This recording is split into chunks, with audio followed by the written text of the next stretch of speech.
Hey alle sammen, det er Must Plays her. Jeg sagde det rigtigt den her gang. Og i dag vil jeg gerne snakke om, hvad der skal ske for min kanal. Og som I nok ved, efter den sidste video, så er jeg en bygger. Yes. Så jeg vil prøve at lave en straw poll. Jeg ved ikke, om jeg kan finde ud af det, men ja.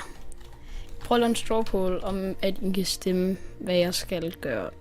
I kan stemme om jeg skal begynde på building tutorials, og altså sådan danske, hvordan man bygger ting og sådan noget, ikke? Ellers så skal jeg lave en gaming-kanal, hvor jeg rent faktisk gamer noget Prison eller et eller andet. Det er det, I kan stemme imellem. Så hvis det var det, så siger jeg bare bye bye.